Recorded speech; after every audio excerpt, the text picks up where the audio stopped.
Vejam bem, eu quando penso em arte, né, e a gente tem falado isso bastante, a gente percebe que a arte realmente ela tem uma grande parte de inquietação. A palavra inquietação, para mim, é muito propícia para a gente avaliar, analisar as várias formas de arte. E esse momento do barroco na Europa, sem dúvida nenhuma, é um momento de muita inquietação mesmo, né? Toda aquela questão que nós mencionamos, especialmente a cisão religiosa, né? O fato da Igreja Católica não estar mais sozinha, de você ter uma onda muito forte, né? Que foi um crescente do movimento protestante, especialmente pegando ali a parte da Alemanha, os Países Baixos, né? Toda aquela região. Isso, sem dúvida nenhuma,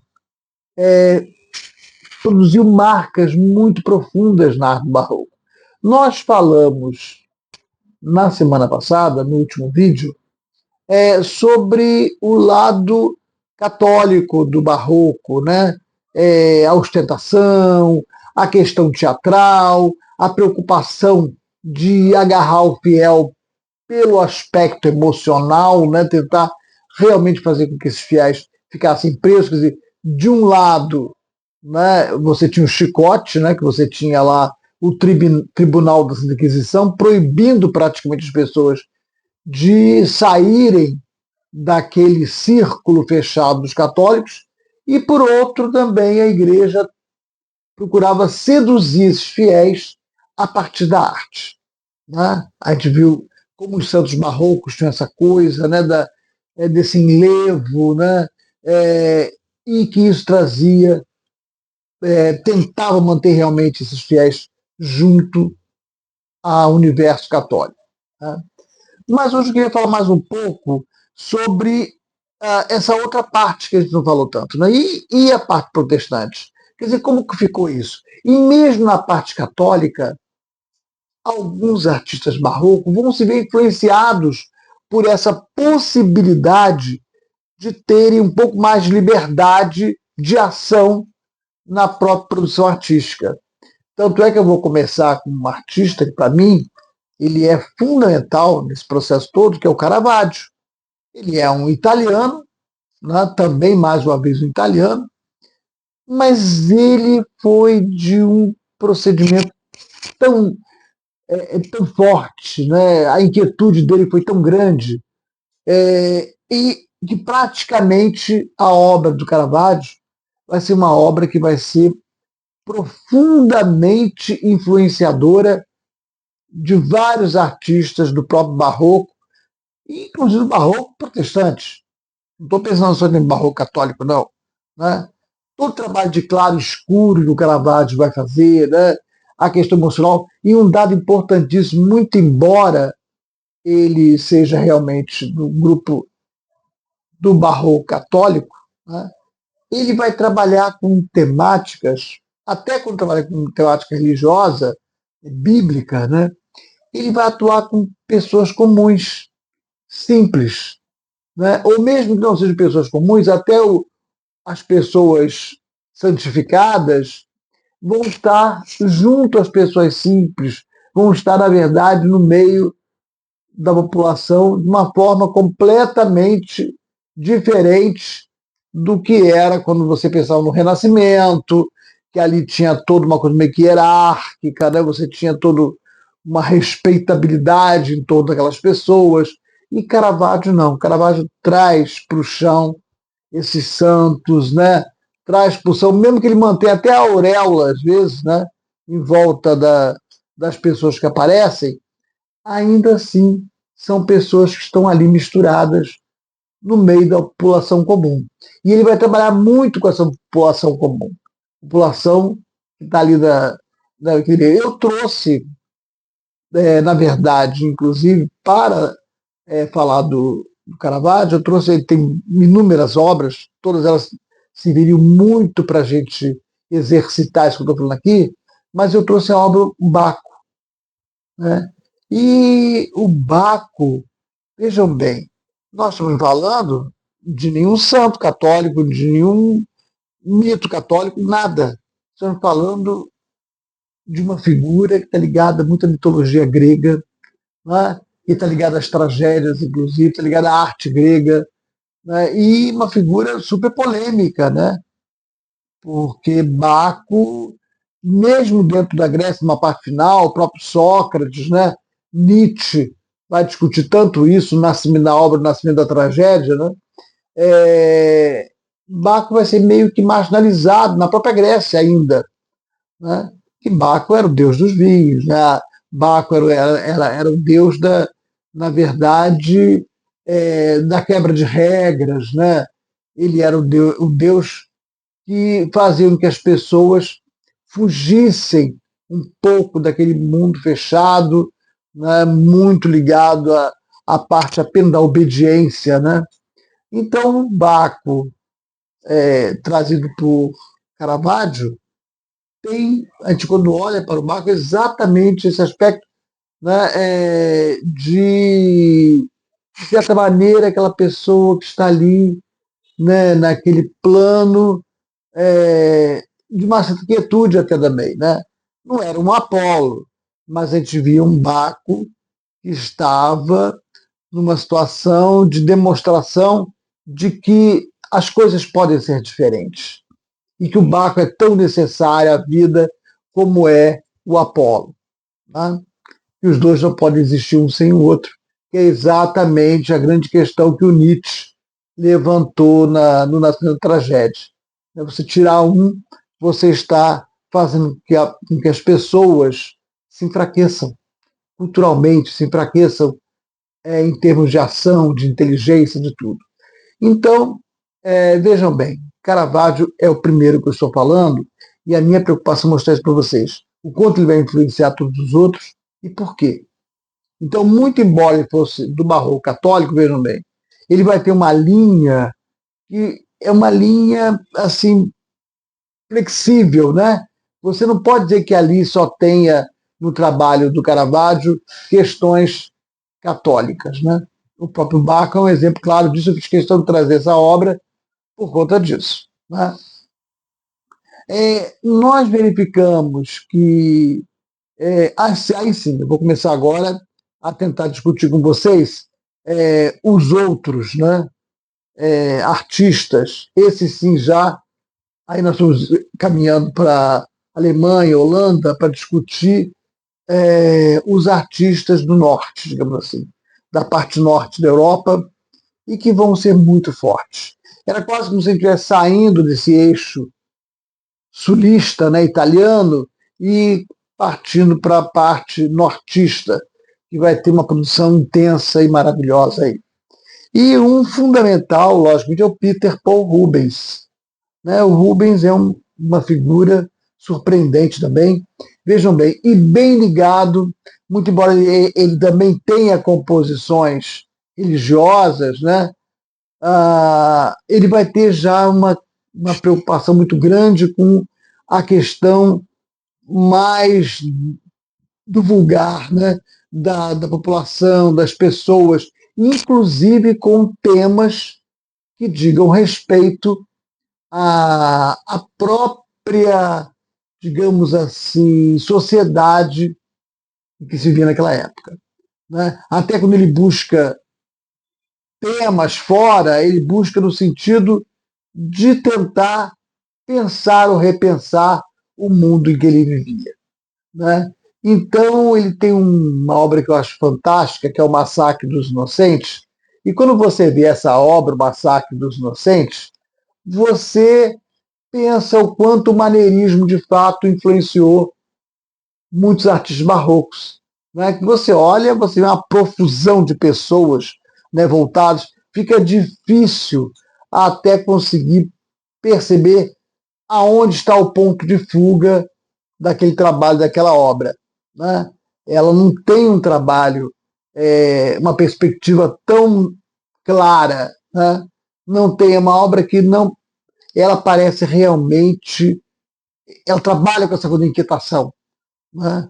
E, logicamente, né, fala de uma tragédia, fala de um momento, né, bastante trágico, triste, e querendo trazer para a realidade daquele momento, né? O quanto as pessoas têm que pensar mais umas nas outras, né? O quanto realmente não se pode esperar que os conflitos, né, sejam por motivos étnicos, raciais e tal, qualquer outro motivo socioeconômico, né, as pessoas possam se destruir umas às outras dessa forma. Então, no fundo, a gente percebe uma crítica social bem forte do Rubens nessa sua obra, né? Mas o Rubens tem uma infinidade de trabalhos muito bons também, e ele é um dos que, sem dúvida, foi bem influenciado pelo Caravaggio na questão do claro-escuro, na questão da forma como trabalha a disposição dos personagens na sua obra, né? É... Um outro que eu considero importantíssimo da gente estar pensando, que eu gosto muito do trabalho dele, né? É um holandês, o Vermeer. O Vermeer, para mim, ele é fantástico. Tem obras que são emblemáticas, você pensa no barroco, é impossível não pensar nessas obras, né? Como, por exemplo, A Moça do Brinco. A Moça do Brinco é uma obra que todos conhecem e, na verdade, todos admiram até hoje, né? Ela chegou a ser apelidada de a Mona Lisa do Norte. Vocês vejam bem, né? Por que Mona Lisa do Norte? Né? Quer dizer, é dado a ela uma importância tão grande, né, que fica essa questão. E realmente é um quadro admirável, né? E vejam, é uma pessoa comum, sendo retratada, né, com o detalhe do brinco, né, é, a posição em que ela está, meio de lado, quer dizer, como se fosse, na verdade, assim, tirado um retrato dela naquele momento, né? Ela está olhando assim, levemente para trás, né, como se, na verdade, fosse surpreendida pelo artista ali naquela hora. Muito legal isso, né? E tem uma outra obra que eu trouxe também, até para comparar uma com a outra, né? Que é A Leiteira, que também é numa simplicidade, né? É, a moça numa cozinha, assim, num espaço doméstico, né? Virando lá a leiteira, né? Lá jorrando leite. Então você vê ali a questão do claro escuro é super evidente, né? Um trabalho muito bonito, trabalha muito bem isso, né? E além do mais, a coisa do cotidiano, né? Esse trabalho do cotidiano não é um trabalho, não é uma figura de um rei, de uma rainha, não é uma figura de um deus ou de uma deusa ou de santos, não. É uma figura comum, uma figura que está ali no seu dia a dia, numa cozinha, trabalhando lá a sua leiteira, ok? É, a outra figura que para todos nós é imprescindível, você não pode pensar no barroco sem pensar nele, é o Rembrandt, né? Rembrandt, maravilhoso, ele realmente, sem dúvida nenhuma, é um artista ligado a essa burguesia do norte, né, ligado ao protestantismo, que não tem nada a ver com a parte católica, né, do barroco, né? E ele realmente tem obras que são impressionantes, todas elas trabalham realmente com essa questão do cotidiano, né? É lógico que trabalha em grande parte com a própria ideia do próprio mundo burguês, né? São às vezes burgueses em alguns momentos específicos da sua sociedade, mas esse que eu trouxe aqui, que é talvez uma das mais famosas dele, que é a Ronda Noturna, né? O Ronda Noturna é um quadro você captado de uma realidade externa, né, das ruas, né? A Ronda Noturna me diz isso, né? Que está lá as pessoas fazendo essa vigilância noturna, né? Como muitas acontece até nos dias de hoje. E também um quadro que desperta cada um de nós para essa realidade, a realidade daquele momento, da Holanda daquele momento, daquela época, né? E de uma forma impressionante também quando a gente pensa nessa busca deles por isso, né? É, o outro que eu considero fundamental também na Holanda é o Jan van Eyck, né? Jan van Eyck, ele é fabuloso, também tem obras muito especiais e todas elas também tratam de um cotidiano, né, como essa aqui que nós estamos mostrando agora, do casal Arnolfini, né? O casal Arnolfini é um casal burguês, né? Tá lá o marido, a esposa grávida, por sinal, aparece ela na sua gravidez, quer dizer, então é bem interessante você ter essa preocupação de, inclusive, reproduzir essa forma humana, né, da mulher grávida, né? Eu acho que isso é um dado interessante, uma coisa bem moderna, né? Você aparecer para essa mulher com a barriga protuberante ao lado do marido, dentro de casa, né? Você está ali dentro de casa, uma casa burguesa, né? Então você tem essa informação, esse dado, né? Então João Van Eyck, ele é realmente uma pessoa, é um artista bem especial, tem obras notáveis também que vale a pena pensar sobre ele, né? Mas eu vou encerrar essa minha lista de artistas com o que está fora do norte. Eu volto praticamente para o sul, vou para a Espanha, né? Vou falar de um que para mim ele dispensa até comentários, né? É o Velázquez, né? E a obra que eu vou falar para ele é talvez a mais importante que a gente conhece Velázquez, que é As Meninas. Né? Por que as Meninas é tão impressionante? Porque Velázquez ele está já na fronteira. Ele é do barroco espanhol, mas ele está na fronteira para a modernidade. Por quê? Porque ele está discutindo na sua própria obra, nesta obra especial, ele faz estudos notáveis, né? Ele está ali discutindo o poder que um quadro pode ter para despertar curiosidade, despertar, inclusive, a forma como você enxerga aquela tela. A gente pensa tanto, né, no Renascimento, com a perspectiva, com a questão da profundidade, né? O Velázquez vai além, porque ele não mexe só com profundidade. Vamos lembrar da questão do espelho, do Parmigianini, né, que nós falamos de espelho convexo, né? Eu ainda falei do Lewis Carroll, né, com a história da Alice no País das Maravilhas, né, a importância do espelho como sendo uma medida entre o real e a ficção. Velázquez faz também uma parte disso aqui, aprofunda muito isso. Porque você tem as meninas, né? Então, as meninas, a Margarita, que é a principal, né? Que é a Infante, que na verdade é a figura principal do quadro.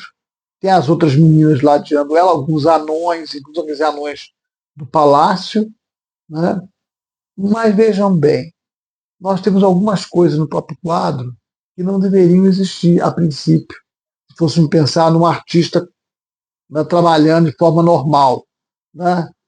Em primeiro lugar, porque o próprio Velázquez está dentro do quadro pintando. Né? Então era como se ele estivesse lá, como fosse um cenário, mas um palco. Né?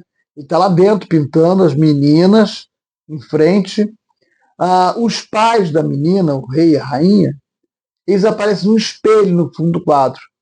Ou seja, era como se eles estivessem junto com a gente, né, junto com todo o pessoal que está como espectador, como observador daquele momento. Isso é muito interessante, gente. Pensem nisso. Né? Então você usa o espelho também para você refletir, né, o rei e a rainha que estariam do nosso lado ali, como se estivesse do nosso lado. Né? Nós estamos ali no quadro, vendo aquela cena, e como o rei e a rainha estão refletidos, quando o quadro foi pintado, eles estavam onde nós estamos agora. Eles eram os espectadores daquela cena que está sendo pintada. Então, vocês vejam, é uma série de questões que o quadro lida, né, e que o Velázquez coloca nesse momento, mostrando a capacidade que a arte pode ter de apresentar surpresas, né, e fazer com que a gente pense para além daquele quadro comum, para além das questões comuns que estão sendo mostrados. E, aliás, o quadro das Meninas Galácticas até hoje é estudado, até hoje é analisado, né? Sempre se descobre uma coisa nova naquela tela. Né? Então é isso. Né? Na realidade, eu estou pensando aqui, até tentando começar a concluir já a minha fala de hoje, que toda essa conversa que eu estou tendo, tudo isso vai ser fundamental para o nosso vídeo de arte barroca brasileira. De arte barroca brasileira. Né? Por quê?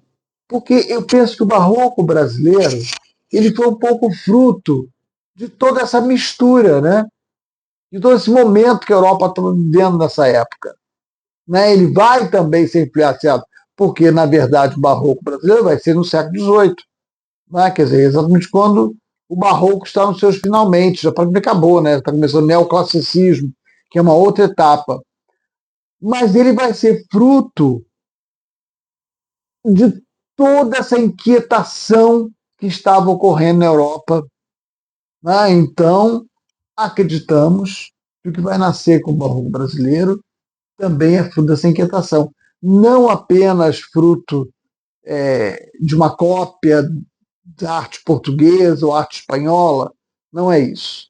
Né? Ele vai ser fruto desse momento e a gente, para entender, né, figuras como Aleijadinho, Manuel de Ataíde, né, os nossos grandes artistas do barroco mineiro, a gente vai ter que primeiro compreender bem como esse barroco estava. Por isso que eu fiz questão de estender um pouquinho mais dessa parte da história da Europa, né, no que se refere ao barroco. Tá bom? E na próxima semana, sim, a gente deve entrar no barroco mineiro, tão esperado por todos nós, e eu, muita vontade de conversar sobre o barroco mineiro com vocês, tá bom? Até lá, um grande beijo